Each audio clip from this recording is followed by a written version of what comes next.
Eu acho que bom, agora sim. Bom dia. Que a graça de Deus esteja com cada um de vocês, aqueles que estão assistindo em casa pela internet, que o Espírito Santo também, do Brasil ou do mundo. Muito bem, meus irmãos, o horário está um pouco avançado, mas eu gostaria de fazer a nossa meditação da Palavra de Deus hoje. Algumas pessoas pediram que eu repetisse, porque não puderam estar na Igreja de Botafogo há 2 ou 3 semanas atrás. No domingo à noite eu fiz um sermão ali sobre a busca, os desejos da vida.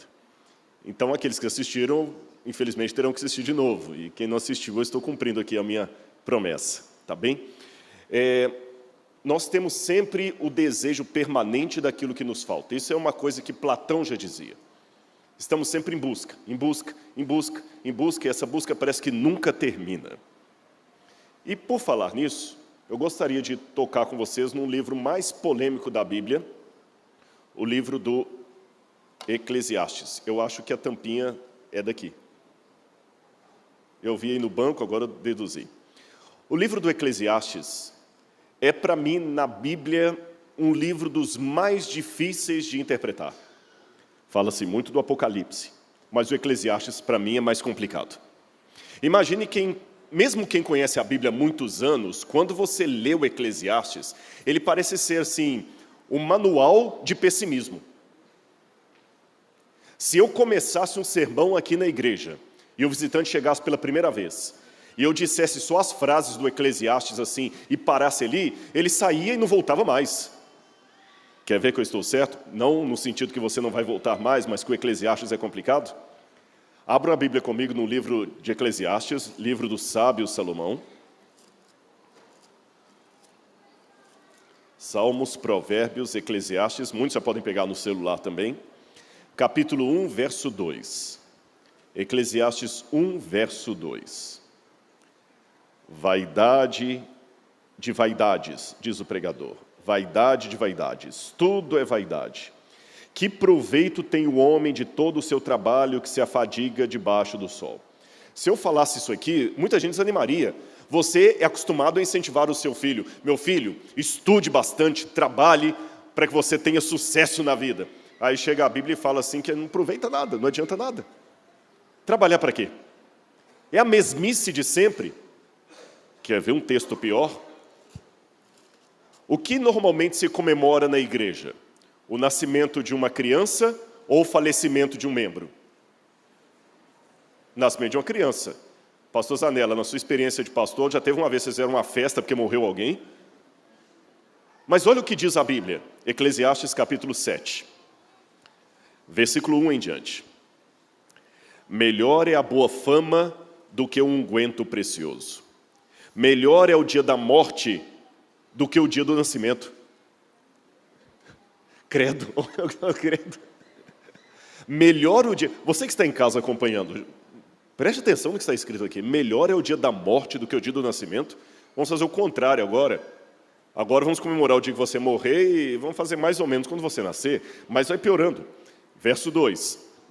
Melhor ir à casa onde há luto do que à casa onde há banquete. Pois naquele lugar se vê o fim de todos os homens e os vivos que o tomem em consideração. Melhor é a mágoa do que o riso, porque com a tristeza do rosto se faz bem o coração. O coração dos sábios está na casa do luto e dos vivos na casa da alegria. Já pensou? Galera, vai ter um velório hoje na igreja. #tô nessa.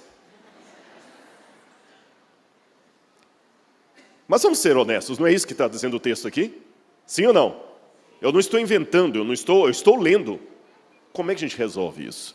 Então, gostaria de falar um pouco com vocês, nessa nossa busca por algo, a respeito de uma comparação entre Salomão e os chamados filósofos do pessimismo. Eu vou me concentrar especialmente em Nietzsche e Schopenhauer. Eu sei que alguns, talvez, que estão assistindo de casa, ou mesmo aqui, se surpreendam. Talvez você imaginaria assim, eu nunca esperaria escutar um pregador na igreja falar que vai dizer de Nietzsche e Schopenhauer. Eu ouço de Nietzsche na faculdade, mas numa igreja, num sábado de manhã, com Bíblia aberta, o que esse camarada pode pegar de Nietzsche que ele vai levar para o púlpito? E o que ele pode concordar com Nietzsche? Agora eu vou até surpreender. Nietzsche, segundo os melhores intérpretes dele era ateu. Alguns pensam que ele não era bem ateu. Ele falou da morte de Deus, assim diz Zarastutra, o anticristo. Nietzsche proclama a morte de Deus. E Schopenhauer também era ateu, filósofo ateu, os dois alemães. E tem outros que eu podia citar aqui. E vou começar o meu sermão dizendo que eu concordo com esses filósofos. Os filósofos do pessimismo, só para você saber quem são, eu não sei porque não está funcionando aqui, eu não sei se... Eu finjo aqui e você passa... Testar? Testei. Agora foi. Não, tinha dado certo aquela hora. Eu apertei que ele foi. Volta para mim, por gentileza. Isso. Vamos ver se vai funcionar. Ok. O Eclesiástico, como eu falei com vocês, é um livro complicado. O próprio nome em hebraico é Kohelet. Kohelet vem de Kahal. Kahal é assembleia, povo. E o Kohelet é o que prega na Kahal, o que prega na assembleia. O Kohelet é um pregador. Eles traduziram por Eclesiastes, de igreja. Só que o livro dificilmente parece uma palestra, uma pregação. Já falei com vocês do pessimismo do Eclesiastes. Agora vamos aos filósofos do pessimismo. Os filósofos do pessimismo, chamados filósofos trágicos, foram filósofos que começaram a existir a partir do século XIX em diante, como Schopenhauer, Kierkegaard. Schopenhauer pega o século XVIII ali, Kierkegaard, Nietzsche. Você tem até escritores modernos como... Nossa, agora fugiu. Fernando Pessoa. Fernando Pessoa era um pessimista. José Saramago, outro pessimista. Nós temos vários pessimistas. A escola de filosofia pessimista, em outras palavras, é uma escola maiormente fundada por ateus. Clóvis de Barros é um filósofo pessimista. É fundada por ateus que são honestos com o ateísmo deles, a ponto de dizer, não compensa o estilo de vida que nós temos. Nem todos dizem exatamente assim, porque mesmo na igreja, você sabe que você vai encontrar 4 adventistas, às vezes com uma opinião diferente um do outro. Então, na escola pessimista também, você vê, às vezes, Nietzsche criticando Wagner. Quem é da área da música, Wagner era um pessimista. Nietzsche critica Wagner, mas aprendeu com Wagner. Nietzsche critica Schopenhauer, mas aprendeu com Schopenhauer. Então, todos esses são da escola pessimista. Eles admitiram, em outras palavras, que a vida é uma piada de mau gosto. Não existe Deus, não existe céu, não existe eternidade. O que nós desejamos é uma utopia. Então, não compensa ficar perdendo muito tempo com a vida. Eles se conscientizaram que a vida é uma tragédia. E aqui eu anuncio perante todos que eu concordo com eles. Sabe por que eu concordo? Porque eu tenho que, às vezes, avaliar a ideia de uma pessoa não a partir do que eu acredito, mas a partir do código de valores dele. Então, isso me permite, como professor, dar nota 10 num trabalho, mesmo que eu discorde das ideias do aluno. Se ele foi coerente com o método dele, se ele foi coerente com os princípios dele, eu vou dar nota 10 para ele, mesmo discordando dele, porque ele demonstrou coerência. Entenderam esse sentido que eu falei que eu concordo com eles? Porque se realmente não existe Deus, se a vida é só isso aqui, gente, nós nascemos condenados. Olha o que disse Fernando Pessoa. Nós somos todos cadáveres adiados que procriam. Quer que eu repita? Nós somos um cadáver adiado que procria. Todo mundo um dia vai morrer. A vida acaba. Tudo passa. As pessoas que você mais ama, um dia vão te deixar. Quantos aqui já não perderam o pai, a mãe, um filho, um cônjuge? Isso quando não vem cedo demais a morte, quando é uma criança. E a qualquer momento podemos morrer. E não adianta tentar ser otimista aqui. Na perspectiva de Schopenhauer, por exemplo, viver é sofrer. Temos apenas pequenos instantes de felicidade. Olha como é que o Schopenhauer colocava. Ele dizia assim, olha o que é a vida. Você trabalha segunda, terça, quarta, quinta, sexta.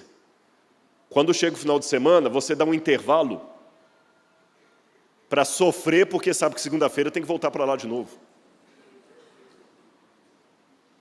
E ele ainda dizia mais, Schopenhauer, a vida é uma constante oscilação entre a ânsia de ter e o tédio de possuir. Por isso que eu mandei aquele, não sei se chegou a publicar aquele trechinho lá no WhatsApp, nós só amamos aquilo que nós não temos. Quando você tem, já não é tanto assim.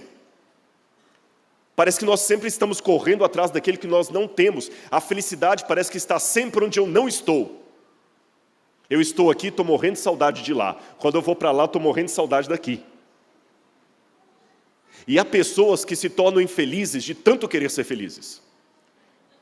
Vai estudar filosofia na universidade, é isso aí que você vai aprender com os filósofos pessimistas. Quando eu comparo tudo que eu leio dos filósofos pessimistas com o livro de Eclesiastes, eu encontro no começo uma similaridade tão grande que eu falo assim, uau, Salomão, vivendo no 10º século a.C., antecipou aquilo que os filósofos ateus diriam no século XIX. Vocês entenderam o que eu falei ou não? Se você estudar na Universidade Federal do Rio de Janeiro, se você estudar em São Paulo, na USP, os professores ateus vão mostrar para você a escola dos filósofos pessimistas. Nietzsche é um clássico deles. Não vale a pena. Só que dificilmente um professor vai dizer para você que muito antes de todos aqueles filósofos, Salomão já diz isso na Bíblia. E quando você vai para o hebraico, o verso 2 que eu li para vocês, vaidade de vaidades, diz o pregador, tudo é vaidade, ele fica mais potente ainda. Lá você tem justamente a palavra que começa dizendo Havel, Havalim. Havel, Havalim, em hebraico, é que eles traduziram por vaidade de vaidades. Agora eu vou traduzir o hebraico para vocês. Sabe o que é Havel em hebraico? Sopro, suspiro, névoa. Mas não é sopro desse jeito aqui, ó. Isso é ruach em hebraico. O Havel é isso aqui, ó. Sabe quando você está chateado da vida? Aquele dia que tudo deu errado, aí você senta e fala assim. Sabe como é que chama isso em hebraico? Havel. Que os tradutores traduziram por vaidade. Vaidade é aquilo que vai e que passa. Então Salomão falou o seguinte, a vida é como se fosse um sopro, um suspiro, um sopro de sopro. Acabou. Isso que é a vida. Tudo passa, tudo acaba. Havel, Havelim, amor, Kohelet, diz o pregador. Havel, Havelim, tudo é Havel, tudo é suspiro. Passa. E vocês que são mais jovens vão ver como passa mais rápido depois que você faz 40 anos. É incrível. Eu vou fazer uma licença poética à física de Einstein para falar da relatividade do tempo no sentimento. Quando você é criança, como aquelas que vieram aqui com a arca e outros que estão sentados aqui, quando é criança desse tamanho assim, o tempo demora a passar. O seu aniversário não vem nunca. O próximo Natal, nossa! Depois que você, enquanto você é criança, você só conhece 2 tipos de pessoas. Os velhinhos e os jovens como você. E eles vão crescendo com você. Mas você já viu aquele senhor velhinho? Até é difícil imaginar que um dia ele foi jovem. Depois que você passa dos 30 e poucos, 40, você começa a notar uma coisa.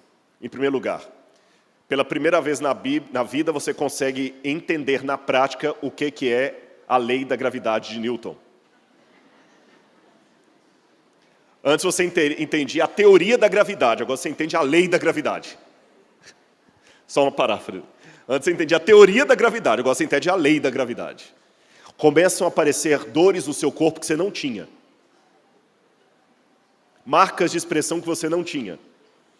E mais, você vê as pessoas envelhecendo. Você vê as pessoas envelhecendo, você vê o processo, você testemunha. E o tempo começa a ficar rápido.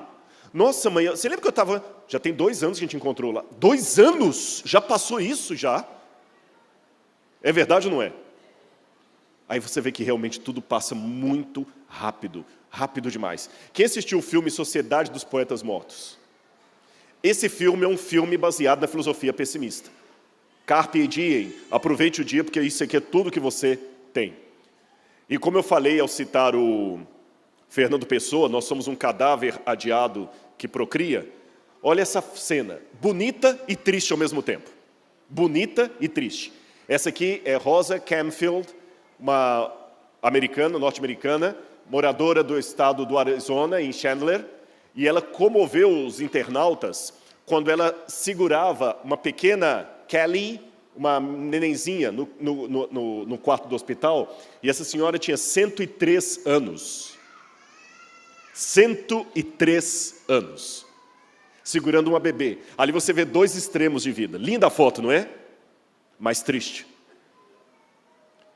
Porque aqui você vê o início da vida e o fim dela. E esse bebezinho, um dia, vai ficar desse jeito, se não morrer antes.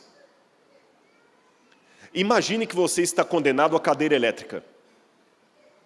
E eu chego para você e falo assim, eu tenho 2 notícias para você, uma má, outra ruim. Você fala o seguinte, dá a notícia ruim primeiro. O juiz não tirou a sua sentença, você vai morrer na cadeira elétrica. E a notícia boa é que ele adiou a pena em 3 dias. Você tem 3 dias para curtir a vida. Adianta alguma coisa? Você vai ter 3 dias tão angustiados que você não vai curtir. Pois você nasceu condenado, porque um dia você vai morrer. Ou vai perder alguém que você ama. Então, é isso aí que eu leio em Eclesiastes, eu leio em Nietzsche, eu leio em Schopenhauer. Olha o que dizia o Schopenhauer. A vida e a morte, o nascer e o morrer, é o maior jogo de dados que conhecemos. Ansiosos, interessados, agitados, assistimos a cada partida porque a nossos olhos tudo se resume a isso. A natureza, pelo contrário,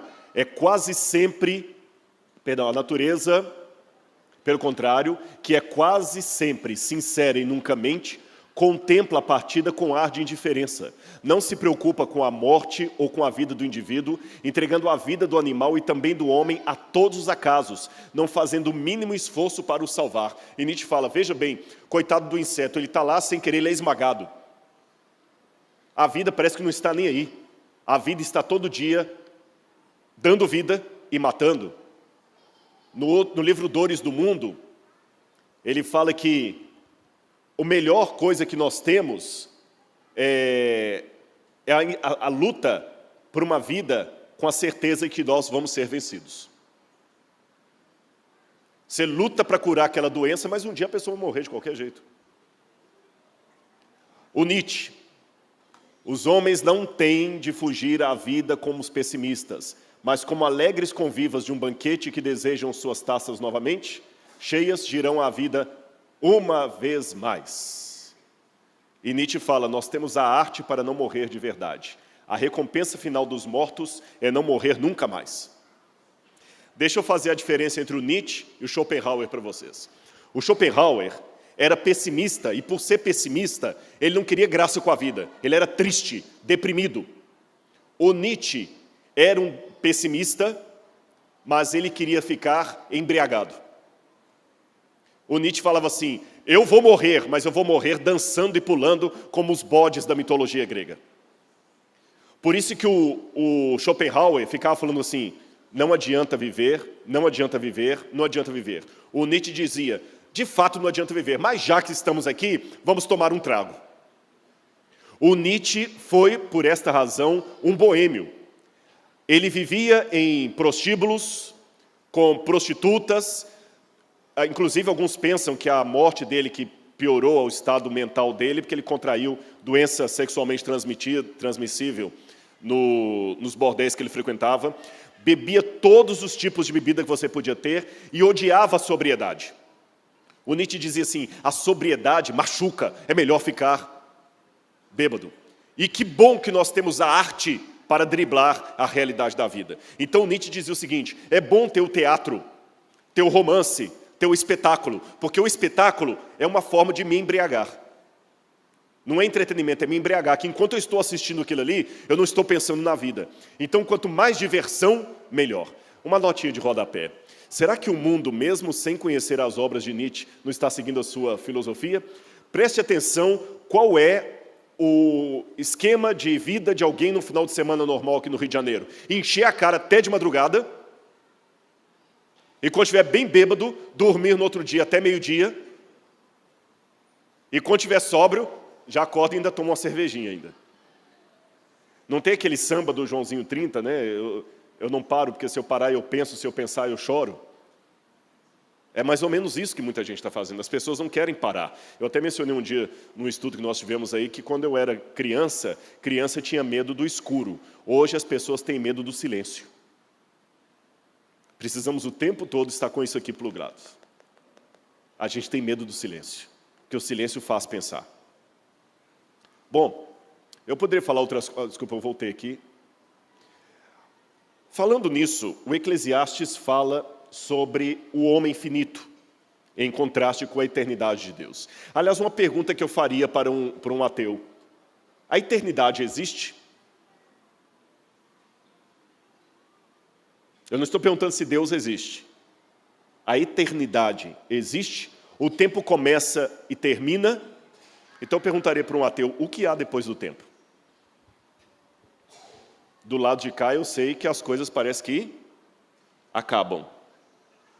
Só que a gente tem uma vontade que não acabe. Você já percebeu que os momentos agradáveis da sua vida têm um misto de felicidade e tristeza ao mesmo tempo? Felicidade porque aquilo está acontecendo, e tristeza porque vai acabar. Quem é pai aqui, mãe? Eu tenho certeza que você experimentou isso nos seus filhos. Por exemplo, quando ela anunciou que estava grávida. Que alegria. Depois, quando você pegou no braço.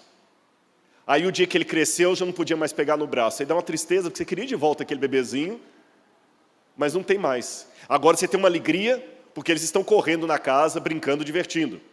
Mas quando eles casam e vão embora de casa, que tem a síndrome do ninho vazio, principalmente quando é moça, que o pai abre a porta, está lá a cama lá arrumada, a mãe, nossa mãe, minha filhinha.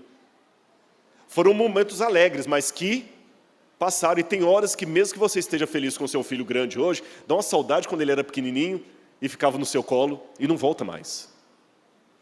Na Itália falava sobre a sede do baile que não acaba mais, mas infelizmente o baile termina e a Cinderela tem que voltar para casa. Qual foi a estratégia de Salomão?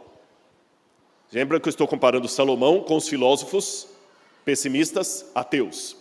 Salomão, quando viu que tudo era vaidade, que a vida passa, que não adianta driblar a realidade, Salomão tentou uma forma de amenizar a sua dor. O que ele fez? Começou a buscar conhecimento. Eclesiastes capítulo 1, versículo 13. Eclesiastes capítulo 1, versículo 13. Apliquei o coração a esquadrinhar e a informar-me com a sabedoria de tudo quanto sucede debaixo do céu. Esse enfadonho trabalho impôs Deus aos homens, aos filhos dos homens, para neles os afligir. Atentei para todas as obras que se fazem debaixo do sol, e eis que tudo era vaidade, correr atrás do vento. Salomão, falando em linguagem moderna, teria feito uns 3, 4 doutorados, umas 5 faculdades, uns 8 mestrados, umas 2 especializações, mais uma livre docência, mais uns 2 pós-doc. Salomão fez tudo. E quem aqui já fez doutorado sabe o que eu vou dizer. Quando você faz um doutorado, como é que você tem a certeza de quanta coisa você não sabe? É verdade ou não é? Você já não arrisca mais falar da área do outro. Você já não arrisca. Quanta da agonia. Porque você olha assim, gente, tanto livro para ler, eu não consigo ler nem 0,0001% do que eu precisava, da minha área. Salomão tentou, não, eu vou conhecer, vou ler tudo, vou estudar tudo, botânica, astronomia, tudo que Salomão podia, ele estudava. Mas ele percebeu que tudo era enfado da carne, cansaço. E é isso que a gente percebe mesmo. Quantas pessoas com doutorado aí chegam em casa e não sabem como driblar uma depressão? Nietzsche, Camus, Cioran, Todos esses diziam também que a consciência é uma doença. Dostoiévski, embora não fosse ateu, também era um pessimista que dizia: a consciência é uma doença. Salomão dizia: o saber é o enfado da carne. E os filósofos diziam: a consciência é uma doença. Por que é uma doença? Eu vou falar por quê. No pé do ouvido para você. Há muitas vezes que dá vontade de não saber o que a gente sabe. A ignorância protege. É verdade ou não é? A ignorância protege. Eu sei que há muitos médicos aqui, eu vou com todo respeito dizer uma coisa. Sabe qual que é o grande medo de um médico? Precisar de um colega. Precisar de um outro médico. Porque o médico sabe melhor do que o leigo os riscos da cirurgia a qual ele vai se submeter. O médico sabe melhor do que um leigo os erros que às vezes acontecem no hospital e do lado de cá ninguém fica sabendo. O maior medo de um médico é precisar de um outro médico. Às vezes a ignorância te protege, porque você vai lá para a mesa, você não sabe o que está fazendo em você. Quando você sabe, é horrível. Às vezes é melhor não saber. E o mundo hoje está saturado de conhecimento. Não sei quantos se lembram do filme Matrix. E tinha uma cena do filme Matrix que o agente Smith conversa com o Sr. Reagan e fala assim: nós temos um acordo, Sr. Reagan. Aí o Cypher, que é o Sr. Reagan, ele fala assim: você sabe, eu sei, que esse bife, ele fica cortando um pedaço de carne assim, esse bife não existe. Lembra do Matrix? Eu sei que quando eu colocá-lo na minha boca, a Matrix dirá ao meu cérebro que ele é suculento e delicioso. Depois de 9 meses, você sabe o que eu percebo? A ignorância é uma bênção. Porque no enredo do filme ali, não saber da Matrix era melhor até. Salomão foi procurar conhecimento e não teve paz. Schopenhauer também dizia: quanto mais claro é o conhecimento do homem, quanto mais inteligente ele é, mais sofrimento ele tem. O homem que é dotado de gênio sofre mais do que todos. E querem ver como é que o mundo hoje está cheio de informação? Tem um autor chamado Wayne Luke, que ele escreveu uma pesquisa sobre o acúmulo de conhecimento que nós temos hoje no mundo, e diz que o excesso de informação está provocando uma angústia típica dos tempos atuais e levando à conclusão de que, às vezes, saber demais é um problema. Quanto mais sabemos, menos seguros nos sentimos. É a sensação de que o mundo está girando a muitas rotações, a mais do que nós mesmos. Até tem uma doença que já foi diagnosticada agora, cyberfobia. Cyberfobia. É uma doença psicológica. Olha o mundo hoje, como os filósofos ateus e como Salomão descobriram que a vida não vale a pena. Porque não tem Deus. Você fala assim: peraí, Rodrigo, mas 90% da população mundial, ou 98%, acreditam que existe um Deus. Concordo com você. Eles acreditam que há um Deus, mas vivem como se Deus não existia, como se Deus não exista. Se eles vivem como se Deus não existisse, eles são ateus práticos. Entenderam o que eu quis dizer? O mundo pode dizer que crê em Deus, mas se vive como se ele não exista, como se ele não existisse, esse mundo, então, está sendo devoto de um ateísmo prático. Portanto, eu posso dizer que a maior parte do mundo é ateia. Emocionalmente ateia. Racionalmente crente, emocionalmente ateu. Então, o que o mundo está fazendo? Descobrindo que realmente a vida é só isso. Estamos acumulando conhecimento. Hoje, uma edição do New York Times, só uma edição de domingo do New York Times, tem mais informação do que uma pessoa acumularia durante toda a sua vida vivendo na Inglaterra do século XVIII. Há 100 anos existiam cerca de 200 revistas científicas em todo o mundo. Hoje são mais de 100 mil. Mais de 100 mil. Só para você ter uma noção da potência, olha lá, tem os cibercondríacos também, que é uma outra doença que está surgindo. A internet está dando uma sensação de angústia nas pessoas. Salomão e os filósofos pessimistas viram que o conhecimento não funcionava. Então eles tentaram uma segunda coisa. O que Salomão tentou? Eclesiastes capítulo 2, verso 18. Também aborreci, Eclesiastes 2, verso 18. Também aborreci todo o meu trabalho com que fatiguei debaixo do sol, visto que o seu ganho eu havia de deixar a quem viesse depois de mim. 3, verso 9. Que proveito tem o trabalhador com aquilo que se fatiga? 5, verso 10. Quem ama o dinheiro, jamais dele se farta. E assim vai. Salomão começou a se cercar de dinheiro, fama, mulheres, prazeres. Já que não deu certo o conhecimento, eu vou para o hedonismo. Eu vou curtir a vida, já que a vida é só essa. Então Salomão aproveitou, cantou, dançou, fez sexo, bebeu, tudo que ele podia. Interessante que Schopenhauer também falou do dinheiro como forma de driblar a tristeza. E ele diz o seguinte: a riqueza influencia-nos como a água do mar. Quanto mais bebemos, mais sede temos. Quem é o homem mais satisfeito? O que tem $1 milhão ou o que tem 4 filhos? O que vocês acham? Qual é o homem mais satisfeito? O que tem $1 milhão ou o que tem 4 filhos? É fácil. Pergunta para os dois, quem quer mais?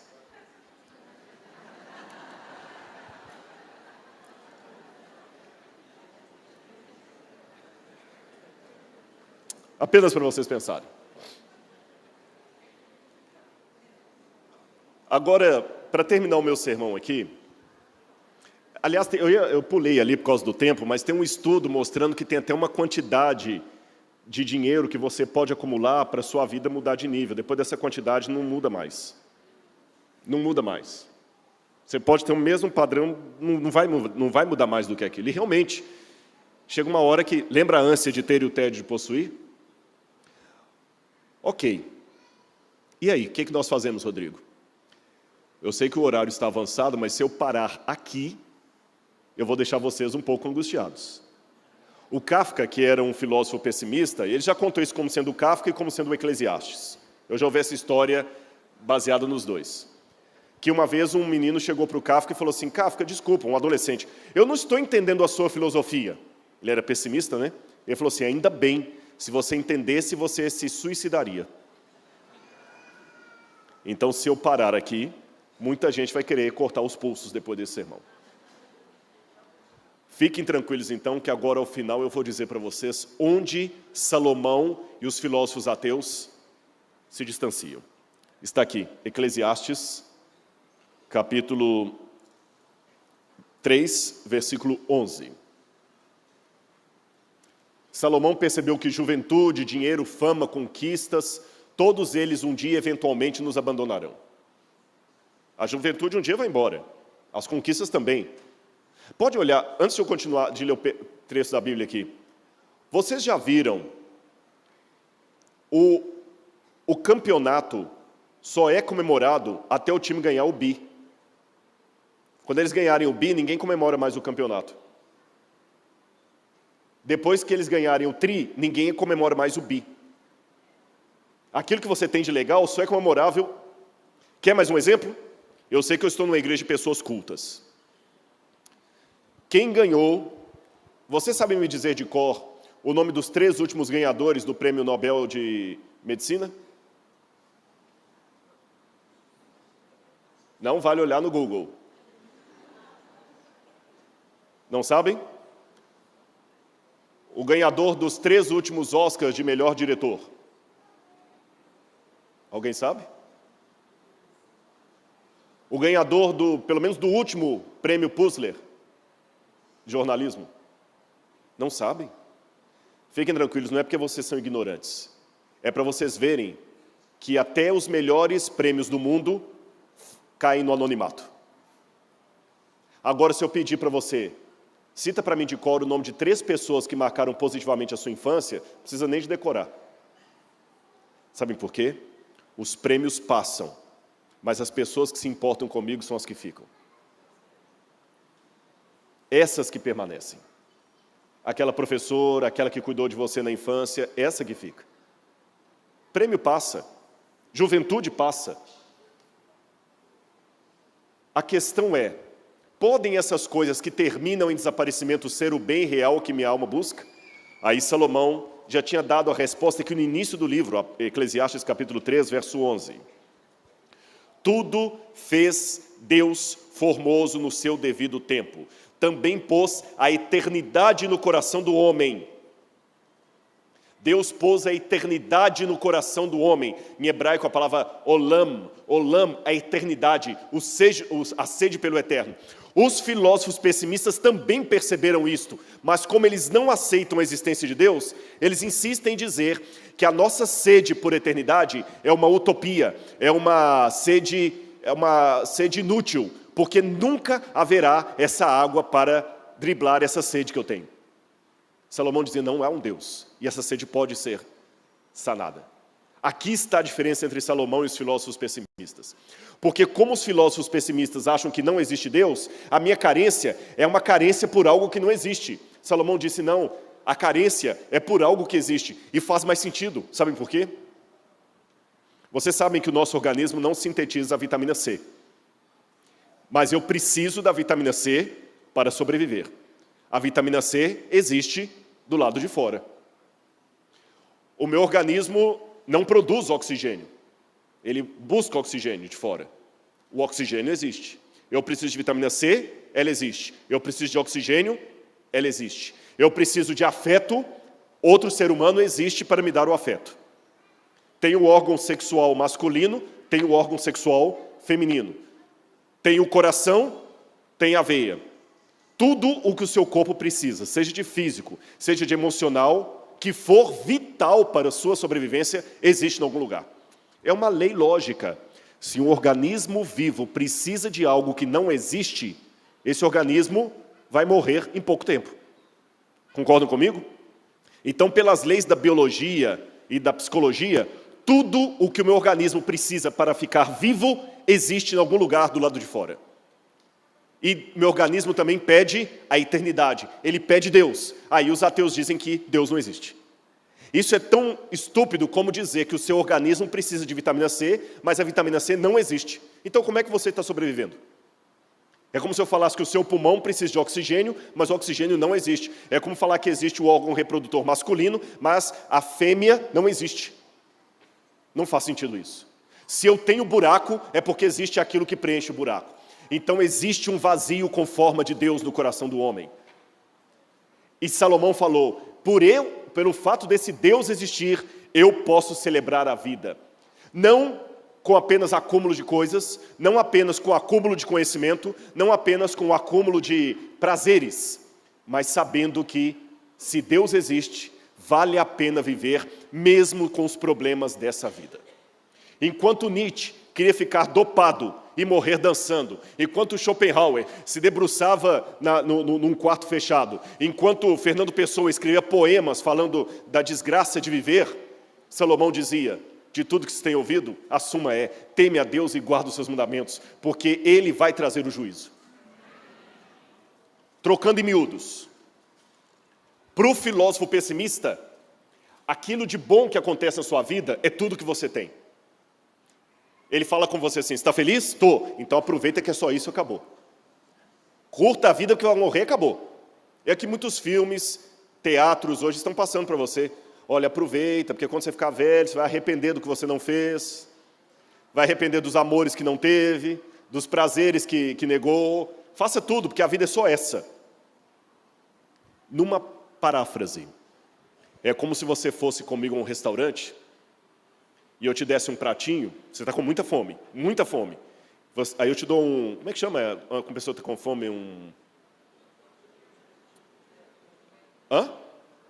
Snakes,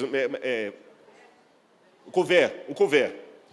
Eu dou um couvert para você, eu sou pessimista e ateu, hein? Eu falo assim, Neide, agora come isso, nossa, que couvert gostoso, eu queria comer mais. Não, é só isso aí que você tem. Aproveita e come bastante esse pãozinho aí com essa manteiga, porque é só isso que você vai ter para comer, mais nada. O resto é fome. Isso é o filósofo pessimista. Agora vem Salomão e diz, Neide, gostou do couvert? Gostei. Então, delicie-se nele, porque você não imagina o prato que ainda está por vir depois. Enquanto nos filósofos ateus pessimistas, o que você tem de bom é tudo, para Salomão é apenas uma degustação. Você está feliz com esse momento alegre na sua vida? Curta bastante, porque ele é apenas uma degustação de algo infinitamente melhor que você terá no céu. Você está triste porque isso está acontecendo na sua vida? Não se desespere demais, porque isso vai passar, isso é provisório, a glória de Deus está voltando. Então, no pessimismo de Salomão, ele encontra o motivo para viver. Deus existe e Deus dá sentido à minha vida. Trocando em miúdos,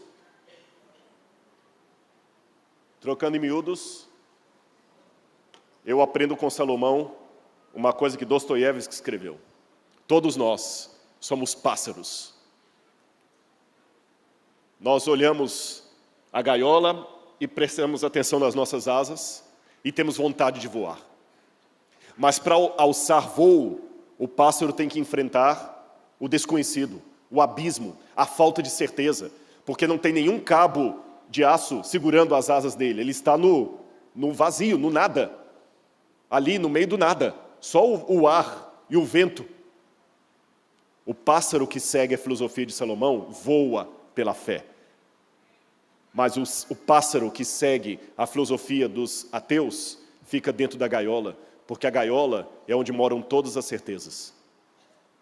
Na gaiola é método científico, tudo é verificável. A comida é certa, todo dia o seu dono está colocando lá. Na gaiola você não precisa enfrentar o vazio, não precisa enfrentar o nada. Na gaiola não há o desconhecido, na gaiola não há o mais além. A gaiola é o mundinho dos ateus. O universo é tudo o que existe, existiu e existirá. Não existe nada além do universo. Então aproveita, a sua vida é a única que você tem. Então coma, desfrute, coma e sofra, porque acabou. Mas o de Salomão não. Ele voa, porque ele sabe que tem um céu esperando lá fora. E diferente do que os ateus disseram, a minha vontade de voar não é uma utopia. Foi o Criador que colocou em mim. E se eu posso abrir asas, é porque eu posso voar. Se eu tenho desejo pelo céu, é porque o céu é uma realidade. É por isso que, apesar de admirar muito a inteligência de Nietzsche, Schopenhauer, Fernando Pessoa, Saramago e outros, eu ainda prefiro ficar com Salomão. O velho e sábio Salomão. Vaidade de vaidades, diz o pregador. Tudo é vaidade. Mas uma vaidade no sentido da degustação. Tudo que você tem de ruim vai passar. E o que você tem de bom, degustação. O céu será melhor. Que Deus abençoe muito a vida de cada um de vocês. Amém?